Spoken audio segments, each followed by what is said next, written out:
Hello student, today I'll discuss about nuclear fusion. This is the last topic of this chapter. So first of all, what is nuclear fusion? Nuclear fusion means combining of two or more nuclei to the heavy nucleus. मतलब यहाँ पे simple है कि ये दो nuclei या तो दो से ज़्यादा लाइटर न्यूक्लियाई को यदि हम लोग किसी भी तरीके से कंबाइन कर दें, दोनों को एक साथ जोड़ दें, तो जाकर के एक हैवी न्यूक्लियस बन जाता है। और वहाँ से जब वो एक दूसरे से एडअप होता है, जब वो कंबाइन होता है, तो वहाँ से लार्ज अमाउंट ऑफ एनर्जी भी निकलता है। तो इस प्रोसेस को हम लोग बोलते हैं न्यूक्लियर फ्यूजन। यदि इसको डिफाइन करना चाहो तो कुछ इस तरीके से कर सकते हो। Nuclear fusion fusion is a process in which two or more lighter nuclei combines to form a heavy nucleus along with simultaneous release of large amount of energy। Example से एक रिएक्शन देख सकते हो यहाँ पे कि एक एग्जाम्पल कुछ टाइप का है कि we have two hydrogen atom like this, one H one, it has one proton, it has also one proton. ये दोनों यदि कंबाइन हुआ तो यहाँ पे ड्यूट्रॉन मिला जिसके पास एक प्रोटॉन और एक न्यूट्रॉन है। ठीक है, और साथ ही साथ इसको बैलेंस करने के लिए यहाँ पे क्या है, पॉजिट्रॉन भी बाहर यहाँ पे निकल रहा है, और साथ ही साथ न्यूट्रिनो है, और साथ में लार्ज अमाउंट ऑफ एनर्जी, जो है एनर्जी यहाँ पे रिलीज हो रहा है, that energy is 0.42 mega electron volt. But actual में ऐसा करना मतलब ईजी नहीं है।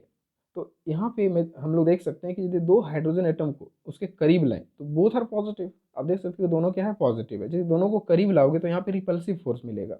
रिपल्सिव मतलब यहाँ पे जो रिपल्सिव फोर्स लगेगा, मतलब बोथ आर पॉजिटिव पॉजिटिव ना, सो रिपल्सिव फोर्स मतलब जस्ट लाइक इलेक्ट्रोस्टैटिक फोर्स पे एक्ट होने लगेगा। तो यहाँ पे लिख सकते हैं कि if you take any two nuclei they will repel each other. कौन सा फोर्स के कारण? By electrostatic force. अब कंडीशन है कि दोनों पॉजिटिव चार्ज है तो रिपेल कुछ इस तरीके से होगा। आप डायग्राम में देख सकते हो कि इधर इलेक्ट्रोस्टैटिक फोर्स जो है रिपेल कुछ इस तरीके से करेगा, मतलब जैसे सामने आएगा दोनों एक दूसरे को रिपेल करेगा इस टाइप से। ठीक है, अब कंडीशन है कि इसको हम लोग किस तरीके से अट्रैक्ट करवा सकते हैं, how to attract the both the this positive charges. तो कंडीशन ये है कि मतलब इसको इतना करीब ले जाना पड़ेगा कि इस पे जो इलेक्ट्रोस्टैटिक फोर्स वर्क कर रहा है वो डायरेक्ट इस अब सेंट्रीपिटल फोर्स जो है अपना सॉरी न्यूक्लियर फोर्स इस पे एक्ट हो जाना चाहिए। तो nuclear force is the very short range force. तो इतना इसको नज़दीक ले जाना पड़ेगा, बहुत नज़दीक ले जाना पड़ेगा, तब जाकर के इस पे न्यूक्लियर फोर्स एक्ट होगा। तो इस हाइड्रोजन को किसी एक को आपको टारगेट करना पड़ेगा, मतलब इसको रोक के रखो और इसको यहाँ से फर्स्ट वाला को इसके पास पहुँचाना होगा।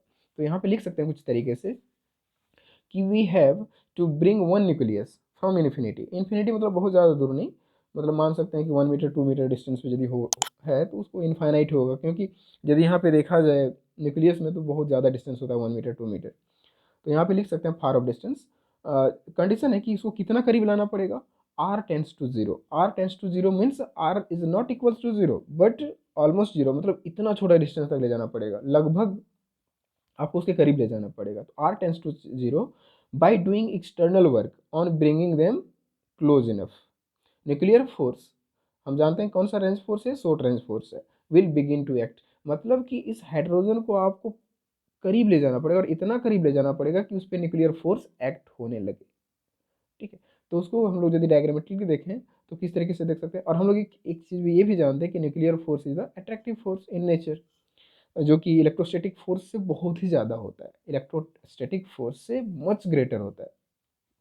तो कह सकते हैं कि nuclear force is the much greater than electrostatic force. तो इसको किस तरीके से करीब ला सकते हो, तो देखो डायग्राम कुछ समझाने की कोशिश की है आपको कि मान लो ये इन्फिनाइट पे है, ये this one positive charge, this one alpha hydrogen atom, another another one hydrogen atom is placed over here. एक यहाँ पे है, सॉरी यहाँ पे एक ठो है, एक यहाँ पे, एक यहाँ पहला वाला यहाँ पे, दूसरा यहाँ पे।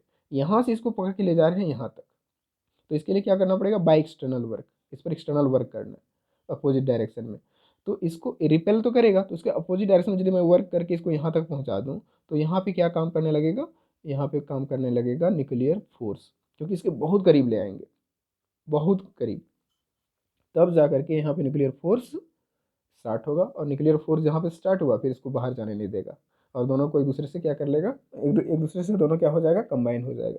तो हम डिस्टेंस बोले ना, R tends to zero, R is almost zero but does not equals to zero, इतना डिस्टेंस के करीब ले जाना पड़ेगा इसको। अब इसको ले कैसे जाओगे, उसको ले जाने के लिए कितना टेम्परेचर चाहिए, कितना एनर्जी चाहिए, इस चीज़ को यहाँ पे देखना पड़ेगा, क्योंकि ये बहुत ईजी वर्क नहीं है। ये एक्चुअली हमारे अर्थ सरफेस पे तो पॉसिबल नहीं है, ये मैक्सिमम टाइम स्टार्स वगैरह में होता है, सन वगैरह, सन पे हम कह सकते हैं कि सन में जो है सो मैक्सिमम हीलियम मटेरियल से, सॉरी हाइड्रोजन है, और हाइड्रोजन से हीलियम में कन्वर्ट होता है। तो उसको भी हम लोग देखेंगे आगे। तो ये किस तरीके से वर्क कर सकते हैं, इसमें कितना एनर्जी चाहिए उसको देखते हैं पहले। इसलिए यहाँ पे हम ब्रैकेट में लिख दें इट इज़ वेरी डिफिकल्ट। ठीक है, इसको यहाँ से यहाँ तक लाना बहुत डिफिकल्ट है। ठीक है, और इसको कैसे हम ले जाएंगे वहाँ पे उसको समझते हैं। तो यहाँ पे लिख सकते हैं so we give kinetic energy, मतलब इसको यहाँ से यहाँ तक ले जाने के लिए इसमें स्पीड देना पड़ेगा, इसमें स्पीड देना पड़ेगा। तो स्पीड दे रहे हैं मतलब कौन सा एनर्जी दे रहे हैं, इसको हम काइनेटिक एनर्जी देंगे। यदि इसको काइनेटिक एनर्जी दें, और कितना काइनेटिक एनर्जी चाहिए, तो इसके लिए काइनेटिक एनर्जी चाहिए हमको 400 kilo electron volt. This one 400 kilo electron volt चाहिए काइनेटिक एनर्जी, तब जा करके ये यहाँ तक पहुँचेगा, तब यहाँ तक पहुँचेगा। यदि काइनेटिक एनर्जी इसका 400 किलो इलेक्ट्रॉन वोल्ट है, जो कि एक्चुअल में करते क्या है, यहाँ पे हीट करते हैं। मान लो इस हाइड्रोजन एटम को हीट करेंगे, गैस है अपने पास, उसको हीट करेंगे, तो हीट करने से तो गैस मॉलिक्यूल का जो स्पीड है वो बढ़ेगा, मतलब उसका क्या काइनेटिक एनर्जी को हम बढ़ा रहे हैं। तो एक्चुअल में हीट करके एनर्जी को, उसका काइनेटिक एनर्जी को, मतलब आई मीन स्पीड को बढ़ाते हैं, स्पीड को बढ़ाने से काइनेटिक एनर्जी भी तुम्हारा क्या होगा, बढ़ेगा। तो यहाँ पे देखते हैं हम लोग कि एक फार्मूला हम लोग क्लास 11th में पढ़े होंगे, बुजमैन कांस्टेंट से रिलेटेड, या तो केमिस्ट्री में आप देखे होंगे कि kinetic energy is equals to 1/2 kBT। ये काइनेटिक एनर्जी का फार्मूला आता था वहाँ पे, जो फ्री बॉडी क्या बोलते हो इसको, डिग्रीज ऑफ फ्रीडम वगैरह पढ़ते थे वहाँ पे। तो kinetic energy is equals to 1/2 kBT आपका एक रिलेशन आता है काइनेटिक एनर्जी का, जिसमें KB is the Boltzmann constant, T is the temperature. तो यहाँ से हम लोग को फाइंड करना है कि यदि इतना energy, kinetic energy 400 kilo electron volt चाहिए हमको, इसको यहाँ से एक्सटर्नल वर्क करके यहाँ तक लाने में, एक्सटर्नल वर्क मतलब काइनेटिक एनर्जी, यहाँ से काइनेटिक एनर्जी दे करके इसको यदि इसके बहुत नज़दीक ले आएँ, अगला हाइड्रोजन के करीब ले जाएँ, तब जाकर उस पर न्यूक्लियर फोर्स स्टार्ट हो जाता है, और वो जाकर कंबाइन होकर के फ्यूजन कर लेगा। फ्यूजन का मतलब होता है जुड़ना। तो उस तरीके से हो सकता है। तो यहाँ पे देखते हैं टेम्परेचर कितना लगेगा। तो काइनेटिक एनर्जी है हमारा, फार्मूला पे पुट कर दो, kinetic energy is equal to 400 kilo electron volt. तो देखो 400 किलो, यहाँ पे पुट करोगे 400 kilo electron volt, kinetic energy के पास पुट कर दो। के बी, बोल्ट्जमैन कांस्टेंट का वैल्यू फिक्स है, कांस्टेंट वैल्यू, उसको भी पुट कर दो। तो यहाँ से टेम्परेचर जो मिलेगा वो ऑलमोस्ट मिलता है हम लोग को, लगभग देख लो कितना, T is similar to 3 × 10⁻⁹ kelvin. मतलब 10⁻⁹ केल्विन टेम्परेचर चाहिए। समझ जाओ ये बहुत ज़्यादा अमाउंट में टेम्परेचर है। इस टेम्परेचर को ले पाना बहुत ही मुश्किल है अर्थ सरफेस पे। ठीक है, ये हम हाइड्रोजन के लिए कर रहे हैं, फॉर हाइड्रोजन एटम। तो इतना पॉसिबल हाइड्रोजन के लिए, तो सारी चीज़ हम लोग यहाँ पे डिस्कस कर रहे हैं। तो 3 × 10⁻⁹ केल्विन टेम्परेचर चाहिए, और एनर्जी कितना चाहिए, 400 किलो इलेक्ट्रॉन वोल्ट। इतना एनर्जी यदि हम देंगे उसमें, काइनेटिक एनर्जी, तो उसमें टेम्परेचर जो है 3 × 10⁻⁹ केल्विन टेम्परेचर जो है उसमें राइज हो जाएगा, उतना बढ़ जाएगा उसका टेम्परेचर। तब जा करके वो जो वन हाइड्रोजन है वो जा करके दूसरे हाइड्रोजन के करीब पहुंच जाएगा, और वहाँ पे न्यूक्लियर फोर्स स्टार्ट हो जाएगा, फिर वो डिफ्यूज़ हो जाएगा उसमें, और जाकर के हीलियम बना देगा वो। तो कुछ इस तरीके का प्रोसेस है, जो मतलब क्या है, उतना ज़्यादा टेम्परेचर देंगे तो वो तो ऑलरेडी पिघल ही जाएगा, वो तो मेल्ट हो जाएगा वहाँ पे, और मेल्ट होकर के जाके दोनों जगह मिल करके हीलियम मटेरियल को बना देता है। ठीक है, तो इसको यदि थ्योरी में लिखना चाहो तो कुछ इस तरीके से लिख सकते हो यहाँ पे। जैसे यहाँ पे मैं लिख दिया हूँ, इट सच हाई टेम्परेचर, जो टेम्परेचर अभी 3 × 10⁻⁹ आप देखे, उसके बारे में लिख सकते हो कि it such high temperature the molecules of gas breaks into atoms. मतलब जब टेम्परेचर उसमें देते हैं तो क्या होता है, एक्चुअल में क्या है, कोई भी गैस को नहीं हीट कर सकते हैं डायरेक्ट, हम लोग न्यूक्लियस को तो न्यूक्लियाई को तो डायरेक्ट हीट नहीं करेंगे। तो इसमें क्या करते हैं, कोई मैटर गैस को ही हीट करते हैं। तो होता क्या है कि यदि हम गैस को, मॉलिक्यूल को हीट करते हैं तो वो क्या होता है, टूट जाता है इन एटम्स, और the atoms are completely ionized, where nuclei with electron cloud around them are obtained plasma state. जब वो पिघल जाता है ना, उसको बोलते हैं प्लाज्मा स्टेट। अब प्लाज्मा स्टेट केमिस्ट्री में पढ़े हुए, एक प्लाज्मा स्टेट होता है, तो उसमें कन्वर्ट हो जाता है। तो जब टेम्परेचर ऑफ 10⁻⁹ केल्विन, जो 3 × 10⁻⁹ अभी आया था, the temperature of 10⁻⁹ kelvin can not be achieved on earth. Earth में अचीव कर पाना पॉसिबल नहीं है। This one temperature we can not achieve on the earth, जो कि यदि इसको तुम अचीव कर भी लेते हो तो ये कंट्रोल मैनर में पॉसिबल नहीं है, इसको कंट्रोल कर पाना पॉसिबल नहीं है अर्थ पे। ठीक है, तो ये सिचुएशन है। नेक्स्ट है पॉइंट यहाँ पे, to start fusion of hydrogen atoms we need to explode an atom bomb. यदि तुम ये अर्थ पे करना चाहते हो तो उसके लिए क्या करना पड़ेगा, उस हाइड्रोजन बॉम्ब, मतलब जो हाइड्रोजन अपने पास स्टार्टिंग में जिस हाइड्रोजन को तुम दूसरे हाइड्रोजन तक पहुंचाना चाहते हो, उसके ऊपर एटम बम ब्लास्ट कर देना पड़ेगा, उसके ऊपर एटम बम ब्लास्ट करना पड़ेगा, तब जाके उसमें काइनेटिक एनर्जी आएगा 10⁻⁹ के आसपास। काइनेटिक एनर्जी मतलब 400 किलो इलेक्ट्रॉन वोल्ट के आसपास, और टेम्परेचर उसका राइज होकर 10⁻⁹ केल्विन के आसपास आ जाएगा। एक एटम बम वहाँ पे ब्लास्ट करना पड़ेगा, तब जाकर उसका स्पीड वो आ सकता है। तो which provides initial kinetic energy required for fusion. तो एक एटम बम यदि एक मान लो एक हाइड्रोजन एटम यहाँ पे है, एक यहाँ पे, इसको यहाँ से यहाँ तक पहुँचाने के लिए आपको क्या करना पड़ेगा, यहाँ पे एक एटम बम ब्लास्ट करना पड़ेगा, तब ये जाकर काइनेटिक एनर्जी इसमें इतना आ जाएगा कि यहाँ के इसके करीब पहुँच जाएगा और यहाँ पे न्यूक्लियर फोर्स एक्ट होने लगेगा और फ्यूजन फिर हो जाएगा। तो ये यहाँ पे करना पड़ेगा। ऐसे प्रोसेस को बोलते हैं, this is the principle of hydrogen bomb. ऐसा यदि पॉसिबल है तो इसको हाइड्रोजन बॉम्ब बोलते हैं, इस प्रिंसिपल को यदि इस तरीके से हम करते हैं तो हाइड्रोजन बॉम्ब बोला जाता है इस प्रिंसिपल को। नेक्स्ट वन, ये जो टेम्परेचर की बात कर रहे हैं यहाँ पे, तो ये जो है सो अर्थ पे तो पॉसिबल नहीं है, तो कहाँ पॉसिबल है, this one possible at the stars like our sun. Such temperature, high temperature is maintained in stars like our sun, वहीं पे मेंटेन हो सकता है सन, और होता भी है सन पे ही पॉसिबल है, क्योंकि अर्थ पे हम लोग उसको मेंटेन ही नहीं कर पाएंगे उतना ज़्यादा टेम्परेचर को। ठीक है, तो ये पॉसिबल मैक्सिमम टाइम हमारा कहाँ पे होता है, स्टार्स में होते हैं। जैसे सन में क्या है, सन में तुम्हारा मैक्सिमम क्या है, हाइड्रोजन एटम्स, मैक्सिमम हाइड्रोजन है वहाँ पे, और हीलियम 10%, 90% हाइड्रोजन है, 10% जो सो अदर मटेरियल्स है। तो जो 90% हाइड्रोजन है वो तुम्हारा जो सो मेल्ट होकर के जो सो बन जाता है क्या चीज़, हीलियम। ठीक है, और 10% अदर एलिमेंट्स हैं वहाँ पे, ऑर्गेनिक कॉम्प्लेक्सेस जो भी कर सकते हैं। अब कंडीशन यहाँ पे ये है कि हम यहाँ पे लिख सकते हैं इस तरीके से, लाइन लिखना चाहो तो यहाँ पे लिखें कि सन और स्टार्स कंपोज्ड ऑफ 90%, अभी जो बताया आपको 90% hydrogen and helium gas, only 10% is other elements and some organic complexes. Hence, sun gives tremendous amount of energy, बहुत हाई अमाउंट ऑफ एनर्जी वो देता है by fusing hydrogen to helium. तो ये सन में होता है, एक्चुअल में सन में जो है हाइड्रोजन से हीलियम में कन्वर्ट होता है। ठीक है, अब कंडीशन है, एक कंडीशन वहाँ पे और भी है, जब देखा गया सन पे कि सन का टेम्परेचर बहुत ज़्यादा है, तो वहाँ पे यदि वो हाइड्रोजन से हीलियम में बन रहा है, तो जब उसका एवरेज निकाल के देखा गया, एक साइंटिस्ट था मैक्सवेल बुजमैन लॉ के अकॉर्डिंग, ये देखा वहाँ पे देखा गया कि जो एवरेज टेम्परेचर ऑफ सन है उसके कोर पे, सन के कोर पे देखा गया उसका टेम्परेचर, जो एवरेज कैलकुलेट किया गया, not actual, average, the average temperature of sun's core is about 1.10⁻⁷ kelvin.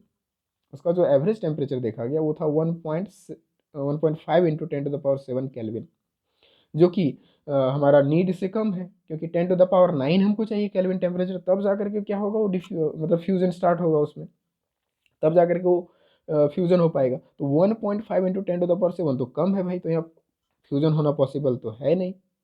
तो ये देखा गया कहाँ पे, सन पे ही देखा गया, सन स्कोर इज अबाउट इतना kelvin, which is definitely not sufficient for fusion of hydrogen. तब ये फ्यूज का मतलब उसको फ्यूज कर ही नहीं पाएगा, वहाँ पे फ्यूजन करा ही नहीं पाएगा, पॉसिबल ही नहीं है। बट ये क्या है, एवरेज टेम्परेचर। अब ऐसा थोड़ी कि सन में जो है सो हर जगह पे इतना ही टेम्परेचर है, ये तो एवरेज टेम्परेचर है, हो सकता है कहीं पे ज़्यादा हो कहीं पे कम हो। तो एक्चुअली देखा क्या गया एक्सपेरिमेंट में, few particles will have kinetic energies greater than 400 kilo electron volt, मतलब उसका जो टेम्परेचर 10⁻⁹ आता है, इसी के लिए आता है 10⁻⁹। तो 10⁻⁹ जो केल्विन टेम्परेचर था वो कुछ पार्टिकल्स में था, कुछ पार्टिकल्स में था और कुछ पार्टिकल्स में उससे कम था। तो एवरेज कैलकुलेट की तो 10⁻⁷ आया, बट कुछ के पास तो है, तो वो क्या कर देगा उसको, वो उसको फ्यूजन करवा देगा। तो इसलिए यहाँ पे लिख सकते हैं कि ठीक है, it is difficult, definitely not sufficient for fusion of hydrogen, but few particles will have kinetic energy is greater than 400 kilo electron volt.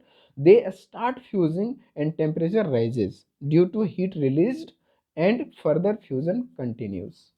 ठीक है, मतलब कुछ पार्टिकल के कारण जिसके पास 10⁻⁹ केल्विन टेम्परेचर है, जिसके कारण वहाँ पे फ्यूजन स्टार्ट हो जाता है, और वहाँ पे जब एक बार स्टार्ट हो गया वो पूरा को कंटिन्यू कर देता है, मतलब वहाँ पे फ्यूजन पॉसिबल हो जाता है। उसका ग्राफ कुछ इस तरीके से था, मैक्सवेल जब एक्सपेरिमेंट किया था तो कुछ इस तरीके से देखा गया था कि इधर है नंबर ऑफ पार्टिकल्स, इधर स्पीड ऑफ द पार्टिकल, तो इसका स्पीड के अकॉर्डिंग हम काइनेटिक एनर्जी कैलकुलेट कर सकते हैं। तो इधर देखा गया कि 10⁻⁷ केल्विन ही टेम्परेचर मिल पा रहा था, मतलब इधर जो मतलब काइनेटिक एनर्जी था वो 400 से कम था इधर।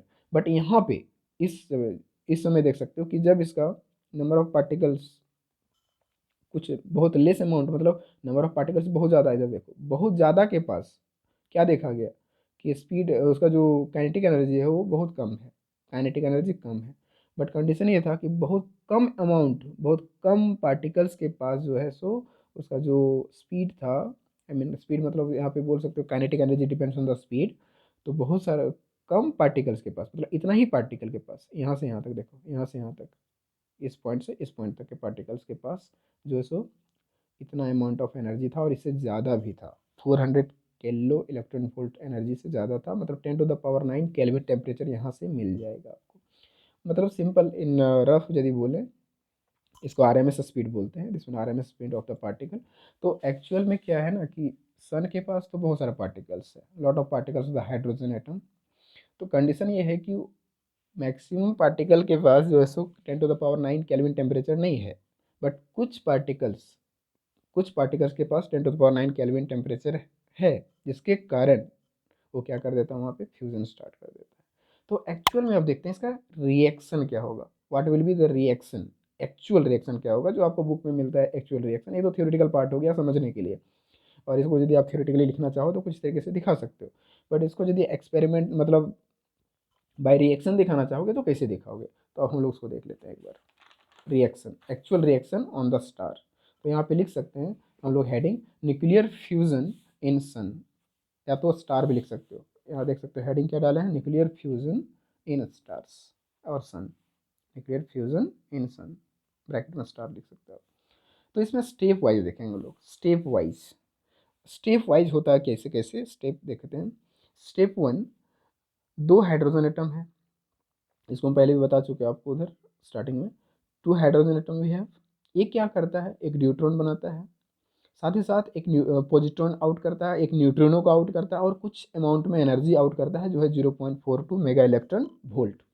क्या है, वन हाइड्रोजन, ये क्या किया, न्यूट्रॉन बनाया, एक पॉजिट्रॉन आउट किया, एक न्यूट्रिनो को आउट किया, plus 0.42 mega electron volt energy तुमको रिलीज कर रहा है वो साथ ही साथ।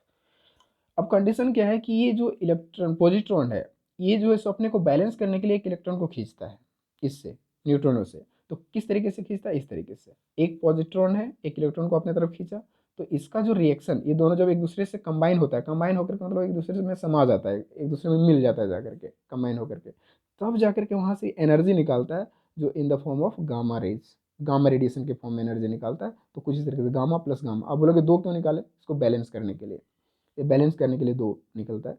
तो यहाँ पे दो गामा रेज यहाँ से निकलता है, और साथ ही साथ कुछ एनर्जी फिर यहाँ से भी रिलीज हो गया। तो एनर्जी कितना रिलीज हुआ, 1.02 मेगा इलेक्ट्रॉन वोल्ट। तो ये रिएक्शन कंप्लीट हुआ फर्स्ट स्टेप का। क्या किए, फिर से मैं समझा रहा हूँ, 2 हाइड्रोजन एटम, इसको कंबाइन किए, कंबाइन करने से एक न्यूट्रॉन दिया, एक पॉजिट्रॉन, एक न्यूट्रिनो, प्लस इतना एनर्जी। ये इलेक्ट्रॉन एक पॉजिट्रॉन एक इलेक्ट्रॉन को अपने आपको बैलेंस करने के लिए खींचा इससे।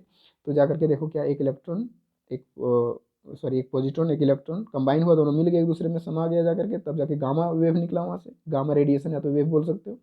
और ये गामा के साथ कुछ एनर्जी रिलीज हुआ वहाँ से, that energy is 1.02 mega electron volt. ठीक है, ये हो गया फर्स्ट। उसके बाद सेकेंड स्टेप जो है आपका इसमें, वो सेकेंड स्टेप में अब क्या, फिर से रिएक्शन होगा इसमें। अब आपका राइट साइड का आगे बढ़ाएंगे हम लोग। जैसे क्या है, एक न्यूट्रॉन मिला, अभी हीलियम तो मिला नहीं है, क्योंकि हमारा मेन टारगेट क्या है, हाइड्रोजन से हीलियम बनाना, फ्यूजन से वही होता है, हीलियम बनता है। तो ये 1H2 मिला, और 1H2 के साथ फिर से रिएक्ट करवा दिए एक हाइड्रोजन को, मतलब ये 1H2 बनने के बाद दूसरा हाइड्रोजन के साथ फिर से वो रिएक्ट हो गया। तो फिर से वो रिएक्ट हुआ, मतलब इसके साथ कम, या तो ये इसके साथ गया, तो ये इसके साथ गया, फिर वहाँ पे न्यूक्लियर फोर्स स्टार्ट होगा। तो ये दोनों के साथ रिएक्शन हुआ, तब क्या मिला, हीलियम, जो अभी ये बैलेंस्ड नहीं है, अनबैलेंस्ड है, 2He3, 2He4 एक्चुअल में होता है ना, तो बैलेंस्ड होता है वो, ये अनबैलेंस्ड है भी। साथ ही साथ एक गामा रेज को आउट करता है, या तो गामा वेव को बोल सकते हो आउट कर रहा है, साथ ही साथ इतना अमाउंट ऑफ एनर्जी निकालता है, 5.49 mega electron volt. Neutron plus hydrogen, ये हीलियम निकाला एक जो कि अनबैलेंस्ड है, प्लस गामा रेज, और इतना एनर्जी को रिलीज कर रहा है, 5.49 मेगा इलेक्ट्रॉन वोल्ट। ये स्टेप 2 का काम है। अब स्टेप 2 के बाद इसको तो एक्चुअली में फाइनली बैलेंस होना है। तो थर्ड में क्या होता है, अब इसके पास फिर एक मतलब ये जो हीलियम है, ये 2He3, ये अनबैलेंस्ड है। तो इसको इसको क्या करेंगे, इस टाइप के दो मटेरियल जो है वो अपने से साथ रिएक्ट हो जाते हैं कुछ इस तरीके से, दोनों एक दूसरे के करीब आते हैं, दो हीलियम 2He3 और 2He3 दोनों एक दूसरे के करीब आए तो ये क्या दे देता है हमको, एक हीलियम मटेरियल दे देता है 2He4 plus 1H1 plus 1H1, मतलब एक हाइड्रोजन यहाँ पे, दो हाइड्रोजन आउट होता है, मतलब हीलियम के साथ दो हाइड्रोजन आउट हो रहा है प्लस इतना अमाउंट ऑफ एनर्जी आउट होता है 12.86 मेगा इलेक्ट्रॉन वोल्ट। तो ये तीन सीक्वेंस है, स्टेप 1, स्टेप 2, स्टेप 3। तो this is the final. Step 3 में तुम्हारा जाकर के फाइनल रिजल्ट आता है, तब जाके हीलियम बनता है। बट यदि आप इस तरीके के प्रोसेस स्टेप 1, स्टेप 2, स्टेप 3 के फॉर्म में नहीं करना चाहते हो तो डायरेक्ट आप फाइनल रिएक्शन को माइंड में रख सकते हो। आपको कुछ नहीं करना है, तीनों को ऐड करना है, स्टेप 1, स्टेप 2, स्टेप 3 तीनों को ऐड करोगे तो जो फाइनल रिएक्शन मिलेगा दैट वन नेट रिएक्शन, जो फाइनल रिएक्शन मिलेगा उसको बोलते हैं नेट रिएक्शन। वो कितना मिलेगा वो देख सकते हो आप, आपको डायरेक्ट बुक में मिल जाएगा ये लिखा हुआ, नेट रिएक्शन आपको मिल जाएगा। सबको यदि एडअप करते हो तो इसमें फर्स्ट में 2 से मल्टीप्लाई करते हैं, सेकंड में 2 से मल्टीप्लाई करते हैं और थर्ड में कुछ नहीं करते हैं और ऐड कर देते हैं। तो ऐड करने के बाद जो आपका नेट रिएक्शन मिलता है that one net reaction is 4 into H, मतलब 4 hydrogen atom 4H plus 2 electron, ये दोनों के बीच रिएक्शन किए तो जाकर के क्या मिलता है, हीलियम प्लस 2 न्यूट्रिनो मिला, 6 गामा पार्टिकल मिला, गामा वेव, और इतना amount of energy 26.7 mega electron volt of the energy. आप देख सकते हो सब में एनर्जी को ऐड किया है, 12.86 है यहाँ पे, 5.49 है, 1.02 है, 0.42, सभी एनर्जी को ऐड करने के बाद 26.7 मेगा इलेक्ट्रॉन वोल्ट आता है। और बाकी सब गामा अल्फा जो भी इसमें न्यूट्रिनो वगैरह जो भी निकला है सबको ऐड करने के बाद आपको यहाँ पे फाइनल कंक्लूजन मिला हुआ है net reaction, 4 hydrogen, 2 electron, 2 helium, sorry 1 helium, 2 neutrino और 6 गामा और इतना एनर्जी। तो ये फाइनल रिएक्शन है आपका, this is the final reaction जो है आपका सन पे होता है, जो हाइड्रोजन से हीलियम में कन्वर्ट होने के प्रोसेस को फ्यूजन बोलते भी हैं। और ये जो रिएक्शन है वो हाइड्रोजन से हीलियम में कन्वर्ट हो रहा है, hydrogen to helium, it is the process to fusion ना, it is the process for fusion helium to, sorry hydrogen to helium. तो ये कंडीशन है यहाँ पे। अब एक क्वेश्चन यहाँ पे अराइज होता है कि फ्यूजन और फ्यूजन में दोनों में से कौन ज़्यादा एनर्जी को रिलीज करता है, फ्यूजन ज़्यादा एनर्जी को रिलीज करता है कि फ्यूजन ज़्यादा एनर्जी को रिलीज करता है? क्योंकि इसमें तो बहुत छोटा छोटा एलिमेंट को हम लोग ले रहे हैं ना, बहुत छोटा छोटा के साथ ही पॉसिबल भी है फ्यूजन, बहुत बड़ा के साथ तो हम लोग फ्यूजन पॉसिबल नहीं कर सकते हैं, बट छोटा छोटा एलिमेंट के साथ हम लोग फ्यूजन कर सकते हैं। फ्यूजन बड़े बड़े के साथ हो जाएगा, जैसे यूरेनियम वगैरह तो बहुत बड़ा एलिमेंट है, उसके साथ तो हो जाता है। बट यदि फ्यूजन कराना है तो हाइड्रोजन, हीलियम, ये सब छोटा छोटा एलिमेंट के साथ ही हम लोग कर सकते हैं। तो कंडीशन यहाँ पे ये है कि दोनों में से कौन ज़्यादा अमाउंट ऑफ एनर्जी रिलीज करता है। तो यहाँ पे क्वेश्चन हम बना दिए हैं, which releases more amount of energy per unit mass of fuel. Fuel मतलब जो तुम एलिमेंट को यहाँ पे ले रहे हो, जैसे यूरेनियम मेटेरियल या तो हीलियम मेटेरियल या तो हाइड्रोजन मेटेरियल, जो भी लेना है ऑफ फ्यूल। फ्यूजन और फ्यूजन मतलब किसका ज़्यादा एनर्जी रिलीज है, मतलब फ्यूजन के समय ज़्यादा एनर्जी रिलीज होगा कि फ्यूजन के समय ज़्यादा एनर्जी रिलीज होगा, उसको हम लोग समझते हैं।